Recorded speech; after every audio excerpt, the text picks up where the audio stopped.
ক্ষমতার পরিবর্তন বা নির্বাচিত সরকার আসা, নতুন সরকার আসার সাথে এই বিচারের কোনো সম্পর্ক নেই। নির্বাচিত সরকার আসলেও এই আদালতের এই বিচার চলমান থাকবে।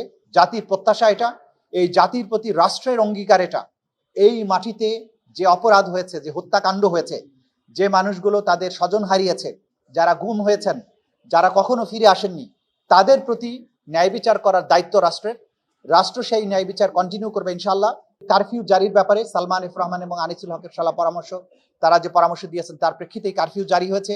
শুট অ্যাট সাইট, যে দেখামাত্র গুলি করার যে নির্দেশ, সেই পরিকল্পনা বাস্তবায়নও কিন্তু তাদের পরামর্শেই হয়েছে। জুলাই আগস্টে ছাত্র জনতার আন্দোলন দমনে তাদেরকে নির্মূল করে দেওয়ার জন্য বিভিন্ন সলা পরামর্শ করেছেন, ষড়যন্ত্র করেছেন।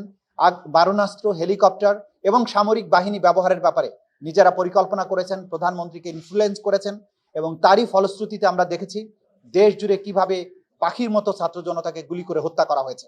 একটি হচ্ছে আসামি সালমান এফ রহমান এবং মিস্টার আনিসুল হক, তাদের বিরুদ্ধে জুলাই আগস্টে যে মেসাকার, যে গণহত্যা, তার ব্যাপারে তাদের বিরুদ্ধে যে অভিযোগ আনা হয়েছিল, যে মামলাটি দাখিল করা হয়েছিল, সেই মামলাটির আনুষ্ঠানিক বিচার শুরু হলো আজকে। আপনারা জানেন যে আনুষ্ঠানিক বিচার প্রক্রিয়া শুরু হয় চিফ প্রসিকিউটরের ওপেনিং স্টেটমেন্ট বা সূচনা বক্তব্যের মাধ্যমে। আজকে ওনাদের মামলায় সূচনা বক্তব্য উপস্থাপন করা হয়েছে। সূচনা বক্তব্য উপস্থাপনের পরে পরবর্তী পদক্ষেপ হচ্ছে প্রসিকিউশন পক্ষের প্রথম সাক্ষীকে আদালতে সাক্ষ্য দেওয়ার জন্য উপস্থাপন করা। আগামী 22শে ফেব্রুয়ারি আসামি সালমান এফ রহমান এবং আনিসুল হক সাহেবের বিরুদ্ধে সাক্ষ্য দেওয়ার জন্য বাদী পক্ষের অর্থাৎ প্রসিকিউশন পক্ষের প্রথম সাক্ষী তার জবানবন্দি আদালতে উপস্থাপন করবেন, সেই মর্মে তারিখ নির্ধারিত হয়েছে। আমরা সেই মামলায় বলেছি যে আসামি আনিসুল হক এবং আসামি সালমান এফ রহমান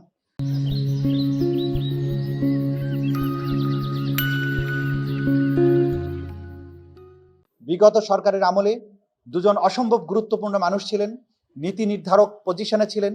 তারা পরস্পরের সাথে পরামর্শক্রমে একাধিক বৈঠক করে টেলিফোনে কনভারসেশনের মাধ্যমে জুলাই আগস্টে ছাত্র জনতার আন্দোলন দমনে তাদেরকে নির্মূল করে দেওয়ার জন্য বিভিন্ন সলা পরামর্শ করেছেন, ষড়যন্ত্র করেছেন।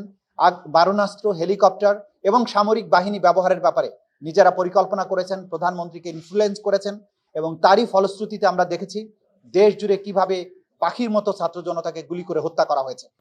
তাদের ব্যাপারে 28 জন সাক্ষীকে আমরা আদালতে উপস্থাপন করার জন্য যে তালিকা আমরা দিয়েছি, তারা 28 জন সাক্ষী তাদের বিরুদ্ধে বক্তব্য দেবেন, এবং তাদের বিরুদ্ধে যে সমস্ত digital evidence, documentary evidence, live evidence যেগুলো যা কিছু আছে সবকিছু উপস্থাপনের মাধ্যমে তারা যে অপরাধ জুলাই আগস্টে করেছেন সেটি প্রসিকিউশন পক্ষ অকাট্যভাবে প্রমাণ করতে সক্ষম হবেন ইনশাআল্লাহ। কারফিউ জারি আর শুটের সাইডে তাদের সিদ্ধান্ত নীতিগত, যে আমরা এটাও দেখিয়েছি যে কারফিউ জারির ব্যাপারে সালমান এফ রহমান এবং আনিসুল হকের সালা পরামর্শ, তারা যে পরামর্শ দিয়েছেন তার প্রেক্ষিতেই কারফিউ জারি হয়েছে। শুট অ্যাট সাইট, যে দেখামাত্র গুলি করার যে নির্দেশ, সেই পরিকল্পনা বাস্তবায়নও কিন্তু তাদের পরামর্শেই হয়েছে। আনিসুল হক সাহেব বিশেষভাবে বলেছেন যে টু স্কুল অফ থটস, একটা হচ্ছে একেবারে শেষ করে দেয়া, অর্থাৎ আন্দোলনকারীদের একেবারে নির্মূল করার যে আইডিয়া, যে পরিকল্পনা, এই দুজন ব্যক্তির মাথা থেকেই এসেছে। এবং তারা জানেন আপনারা যে তাদেরকে গ্যাং অফ ফোরেরও সদস্য বলা হয়। সেই সব কিছু আমাদের এভিডেন্সের মধ্যে আছে। আমরা এক এক করে তাদের যে অপরাধ, বাংলাদেশ নামক রাষ্ট্রে নিরস্ত্র নিরীহ সিভিলিয়ানদেরকে হত্যা করে নির্মূল করার মাধ্যমে একটা ন্যায্য যে বৈষম্যহীন আন্দোলন ছিল, সেই আন্দোলন দমনের করতে গিয়ে তারা যে মানবতা বিরোধী অপরাধ করেছেন সেটা আমরা প্রমাণ করবো ইনশাআল্লাহ।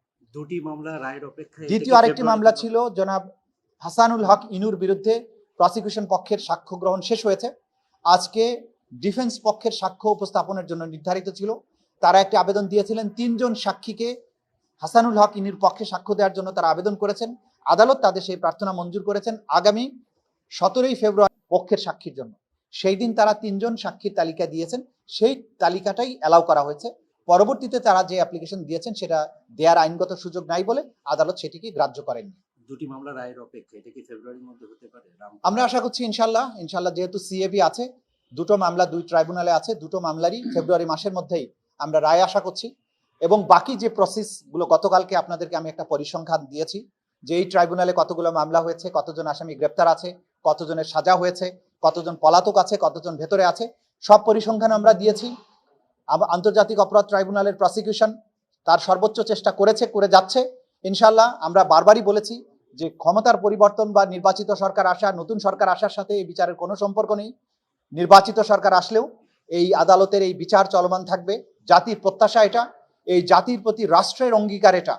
এই মাটিতে যে অপরাধ হয়েছে, যে হত্যাকাণ্ড হয়েছে, যে মানুষগুলো তাদের স্বজন হারিয়েছে, যারা গুম হয়েছেন, যারা কখনো ফিরে আসেননি, তাদের প্রতি ন্যায় বিচার করার দায়িত্ব রাষ্ট্রের।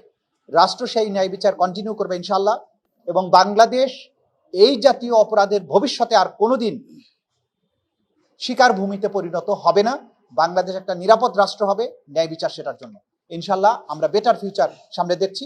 এই বিচারের প্রক্রিয়ার শেষ করার মাধ্যমে বাংলাদেশ একটি বেটার বাংলাদেশে পরিণত হবে, সেই আশাবাদ আমরা ব্যক্ত করছি।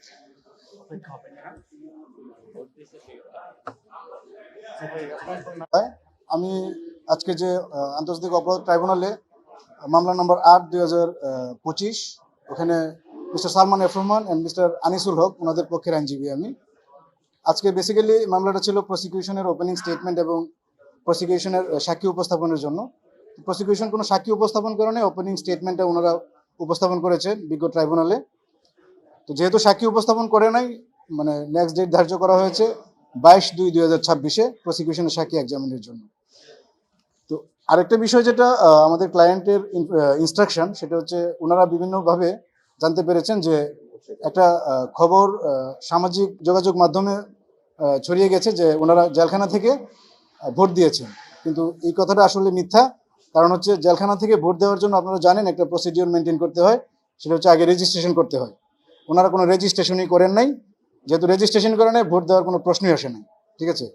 এবং পার্টিকুলারলি আসামি মিস্টার সালমান এফ রহমানকে ইঙ্গিত করে একটা কথা বলা হয়েছে যে উনি একটা বিশেষ মার্কার প্রতি ভোট প্রদান করেছেন। তো যেহেতু উনি রেজিস্ট্রেশনই করেন নাই, আসলে ভোট দেওয়ার কোনো প্রশ্নই নাই। সুতরাং এই যে খবরটা এটা আসলেই মিথ্যা, এই কথাটা ওনারা আমাদেরকে কনফার্ম করেছেন।